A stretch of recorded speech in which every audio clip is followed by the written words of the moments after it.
আসসালামু আলাইকুম রহমতুল্লাহ। মুসলমান দেশগুলোর মধ্যে আজকে রয়েছে আফগানিস্তান। আফগানিস্তান দক্ষিণ এশিয়ার একটি দেশ, তবে অনেক সময় এটিকে মধ্যপ্রাচ্যের রাষ্ট্র হিসেবে বিবেচনা করা হয়। এর সরকারি নাম আফগানিস্তান ইসলামী আমিরাত। এটি একটি ল্যান্ড লক হিলি কান্ট্রি। এটি ইরান, পাকিস্তান, চীন, তাজিকিস্তান, উজবেকিস্তান ও তুর্কমেনিস্তান দ্বারা লকড করা মালভূমির উপর প্রতিষ্ঠিত একটি দেশ। এর পতাকা এটি, যেখানে কালেমা খচিত রয়েছে, অর্থাৎ লা ইলাহা ইল্লাল্লাহ খচিত। এর রাজধানী হচ্ছে কাবুল। এর ভাষা পশতু ও পাশাপাশি দ্বারা। এছাড়াও আরো কিছু ডায়ালেক্ট রয়েছে। এর প্রায় 100% মুসলমান। যদি স্পেসিফিক্যালি বলি তবে প্রায় 99.7% মুসলমান। এর মুদ্রা আফগানি। লয়া জিরগা হলো আফগানিস্তানের বিভিন্ন সম্প্রদায়, সম্মানিত উপজাতীয় ও রাজনৈতিক নেতাদের সর্বোচ্চ পরিষদ। সবচেয়ে বড় শহর হলো কাবুল ও কান্দাহার, হেরাত ও মাজার শরীফ। এর আয়তন প্রায় 6,52,866 বর্গ কিলোমিটার এবং এর লোক সংখ্যা প্রায় 3,99,07,500 জন। এর বিখ্যাত নদী হচ্ছে আমুদরিয়া। খাইবার পাস ও সালাঙ্গিরি পথ আফগানিস্তানে অবস্থিত।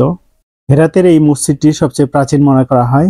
ইতিহাস থেকে যেটা জানা যায়, 7ম শতাব্দীতে আরবগণ নাহওয়ানদের যুদ্ধে সাসানীয় পারস্যদের পরাজিত করার পর প্রথমে ইসলামের আগমন ঘটে এখানে। এরপর উমাইয়া খলিফা হিশাম ইবনে আব্দুল মালেক এবং উমর ইবনে আব্দুল আজিজের অধীনে ব্যাপকভাবে ইসলাম প্রচার হয়, ধারণা করা হয়। এরপর আব্বাসীয় শাসক আল মুতাসিমের সময় সমগ্র আফগানিস্তান মুসলমানদের অধীনে আসে। এরপর গজনবী শাসনামল শুরু হয়। এ সময় ইসলাম ব্যাপকভাবে প্রসার লাভ করে। বিখ্যাত শাসক তৈমুরলং এবং তার পরিবার প্রায় 1380 সাল থেকে 16 শতাব্দী পর্যন্ত আফগানিস্তান শাসন করেন এবং মুসলমানদের একত্রিত করেন। এরপর মুঘল সম্রাট আকবর সহ আরো অনেকে প্রায় 200 বছর শাসন করার পর আহমদ শাহ আবদালির হাতে আফগানিস্তান নতুন রূপে সাজে। এরপর ইসলামী শাসন ব্যবস্থা প্রতিষ্ঠায় আবদ আল রহমান খান গুরুত্বপূর্ণ অবদান রাখেন। পর্যায়ক্রমে কয়েকজন সফল শাসক যেমন হাবিবুল্লাহ খান, আমানুল্লাহ, নাদের শাহ, জয়ী শাহ শাসন করেন। 1973 সালে আফগানিস্তানে প্রজাতন্ত্র প্রতিষ্ঠিত হয়। এরপর সোভিয়েত ও মার্কিন শাসন প্রভাব বিস্তার করে, যার ফলশ্রুতিতে আফগানিস্তানে গৃহযুদ্ধ ও ইসলামী শাসনে বিশৃঙ্খলা তৈরি হয়। এর ফলশ্রুতিতে 1994 সালে তালেবান নামের সশস্ত্র ইসলামী এক নতুন গোষ্ঠী প্রতিষ্ঠিত হয়। লক্ষ্য ছিল আফগানিস্তানে ইসলামী শাসন প্রতিষ্ঠিত করা। 2001 সালের মধ্যে আফগানিস্তানের একটি বিশাল এলাকা তালেবানদের হাতে চলে আসে, কিন্তু যুক্তরাষ্ট্র ও জাতিসংঘ তালেবানকে সন্ত্রাসী গোষ্ঠী হিসেবে আখ্যায়িত করে। 2001 সালে সেপ্টেম্বরে টুইন টাওয়ারের হামলায় তালেবানকে দোষারোপ করে আফগানিস্তানে শুরু হয় তালেবান প্লাস আল কায়েদা দমনে।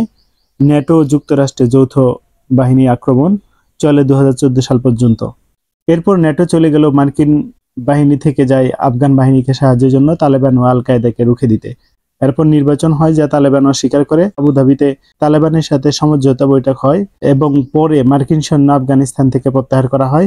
এটি চলতে থাকে 2019 সাল পর্যন্ত। অবশেষে 2020 সালের 29 ফেব্রুয়ারি একটি পূর্ণ চুক্তি স্বাক্ষরিত হয়, যাতে 2021 সাল হতে যুক্তরাষ্ট্র তাদের সৈন্য প্রত্যাহার করে এবং তালেবান শাসন প্রতিষ্ঠিত হয় ও বর্তমান নাম গ্রহণ করে।